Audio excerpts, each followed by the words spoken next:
C'est quoi aujourd'hui être juif en France? Je pense que chacun d'entre nous a une réponse à cette question. Je voudrais le replacer dans un contexte d'abord plus vaste qui est c'est quoi être juif aujourd'hui dans le monde? Ça reste aujourd'hui pour chacun d'entre nous une question presque évidente. Nous sommes juifs, nous savons que nous avons un rôle historique particulier que nous avons joué depuis au moins 3000 ans et nous pensons que ce rôle est là, il est établi, il est définitif, il est inscrit dans l'histoire de l'humanité, il porte son empreinte à la fois théologique, culturelle, idéologique, politique, artistique. Et nous avons le sentiment, puisque nous sommes là et que nous avons été là malgré les tragédies les plus extrêmes, que nous serons là pour toujours. Je crois que la principale question qu'il faut se poser aujourd'hui sur qu'est-ce qu'être juif aujourd'hui dans le monde, avant de se poser la question de savoir sur qu'est-ce que c'est qu'être juif aujourd'hui dans la France, c'est de se poser la question tout simplement de savoir si le peuple juif survivra au XXIe siècle, en tant que peuple. Je pense que cette question mérite d'être posée pour des tas de raisons. D'abord parce que rien n'est éternel dans l'histoire humaine. Ensuite parce que la meilleure façon de résister à une menace, c'est de la connaître et d'être capable d'en identifier les différentes composantes pour pouvoir lutter contre elle. Et ensuite pour savoir si ce que nous appellerions ou pourrions appeler le cauchemar de la disparition du peuple juif ne peut pas revêtir des formes bien différentes de celles qu'on peut croire, auxquelles on peut penser. Je rappelle que le peuple juif représentait à l'époque de l'Empire romain à peu près 10% de la population de l'Empire romain. Aujourd'hui, le peuple juif représente à peu près 2 pour 1000 de la population de la planète. Et encore, ces 2 pour 1000 sont extraordinairement changeants en structure. D'abord aux États-Unis, qui n'est plus la première population juive du monde, dépassée pour la première fois depuis 20 siècles par Israël. La population juive stagne, en tout cas ce qu'on appelle en anglais core Jews, c'est-à-dire les juifs ayant 2 parents juifs stagnent, et ceux qui sont venant d'autres communautés, enfin d'autres mélanges, un parent juif sur 2, ou vivant non juifs dans une famille ayant un parent juif, sont de plus en plus nombreux, puisqu'ils sont même plus nombreux que ce qu'on appelle les core Jews. Deuxième évolution très forte, je l'ai dit à l'instant, le fait qu'Israël devient la première communauté juive du monde, et que de ce point de vue, c'est une nation, c'est un État, et ça ne renvoie plus du tout aux mêmes caractéristiques que le peuple juif en tant que tel. Troisième caractéristique, toutes les communautés juives du monde disparaissent, décroissent, soit en nombre absolu, soit en nombre relatif, sauf quelques-unes, étranges, la communauté juive allemande, la communauté juive australienne, ou quelques autres qui sont en situation de grandir ou de se stabiliser. La communauté juive mondiale dans son ensemble représente un nombre stable, 13 millions de personnes, ce qui représente 2 millions de personnes de plus qu'en 1945. Se rappeler qu'il a fallu 11 ans pour qu'on passe de 11 à 12 et 40 ans pour qu'on passe de 12 à 13. Donc la probabilité que la communauté juive représente une part décroissante de l'espèce humaine est une évidence, accélérée par ce phénomène que vous avez déjà très largement évoqué tout à l'heure, celui de l'assimilation par les mariages mixtes. On pense aujourd'hui qu'à l'échelle de la diaspora, les enfants juifs ne sont que les enfants de la moitié des juifs. Et les autres ne restent pas dans la communauté. Il y a donc un processus d'assimilation et de disparition hors de l'État d'Israël considérable.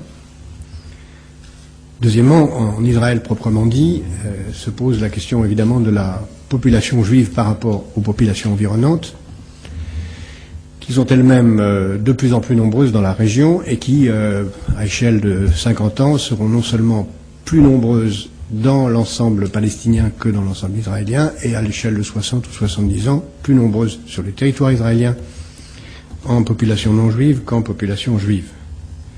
Donc nous avons clairement à affronter le fait que la population juive est de plus en plus minoritaire, faible et en voie de disparaître.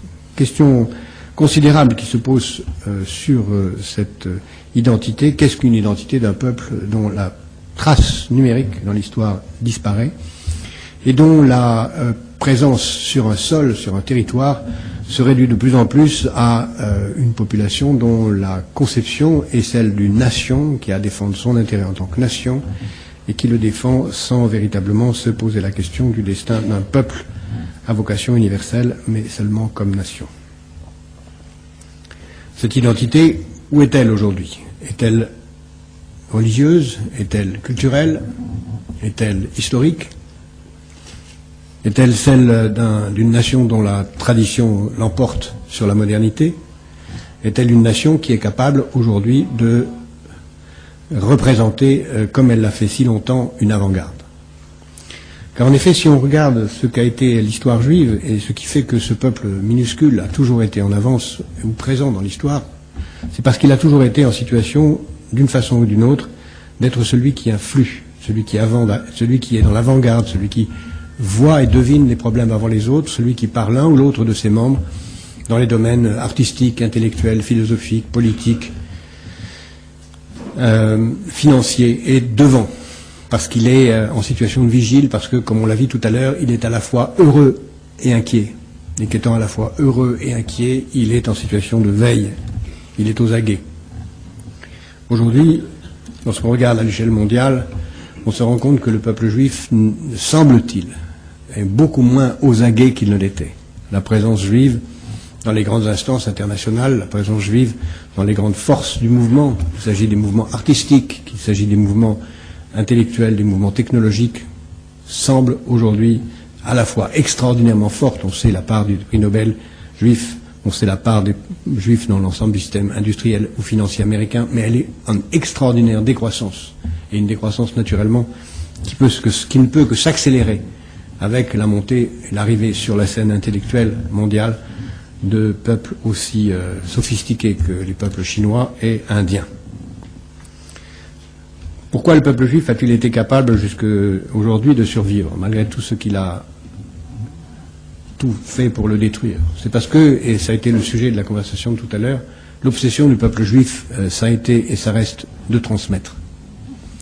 L'obsession, c'est de transmettre. J'ai toujours été frappé par cette définition talmudique qui dit que, à la question qu'est-ce qu'être un juif, la première réponse c'est d'avoir un père juif, la seconde réponse c'est d'avoir une mère juive, et le troisième réponse dit pas du tout, ce n'est ni d'avoir un père juif ni une mère juive, mais c'est d'avoir des enfants juifs. Et la clé, je crois, de la raison d'être, la raison de la survie du peuple juif, c'est la capacité à faire en sorte que les enfants soient juifs. Avons-nous aujourd'hui, à l'intérieur du peuple juif, à l'échelle mondiale, maintenu les conditions pour que les enfants soient juifs? Encore faudrait-il être capable de définir ce que cela signifie qu'on leur transmette. Est-ce que c'est des traditions? Est-ce que c'est une foi? Est-ce que c'est un livre? Est-ce que c'est l'attachement à un livre? Est-ce que c'est l'attachement à un peuple? Est-ce que c'est l'attachement à un État? Est-ce que c'est l'attachement à une histoire? Est-ce que c'est simplement une éthique? Toutes ces choses sont à la fois vraies et absentes. Je pense que le peuple juif souffre aujourd'hui, à l'échelle du monde, tragiquement, d'une absence claire de débat sur cette question. Qu'avons-nous à transmettre? Qu'avons-nous à porter? Qui le porte? Qui le transmet? Ceci est particulièrement vrai à un moment de l'histoire où le peuple juif se trouve sans maître, sans guide, sans phare pour le représenter. Pendant très longtemps, le peuple juif a dû sa survie dans la diaspora parce qu'il avait des phares, parce qu'il avait des maîtres, parce qu'il avait à Babylone, puis en Égypte, puis en Espagne, puis en Égypte, puis ailleurs, des maîtres à penser qui, par l'extraordinaire réseau, conduisaient à définir une sorte de doctrine permanente qui imposait une vision. Aujourd'hui, il n'y a plus cela. Il n'y a qu'une juxtaposition d'ambition, de mondanité, de rivalité d'organisation, d'aventures individuelles, et il n'y a plus de conception de ce que le judaïsme a apporté au monde. Or, je crois qu'il a beaucoup à apporter au monde. Et avant de venir sur la France, je dirais en quelques mots ce en quoi, à mon avis, le judaïsme est essentiel au monde et ce en quoi les juifs doivent être fiers de ce qu'ils peuvent encore apporter au monde. D'abord parce que le judaïsme a apporté au monde l'idée que le progrès était une bonne chose. L'idée que la répétition du monde à l'identique était une tragédie. L'idée que chercher, trouver, avancer, inventer était la condition de l'espèce humaine. L'idée que la nature était en soi mauvaise et qu'il appartient à l'homme de la transformer. L'idée que l'esprit domine la matière, que l'intelligence vainc toujours contre la force.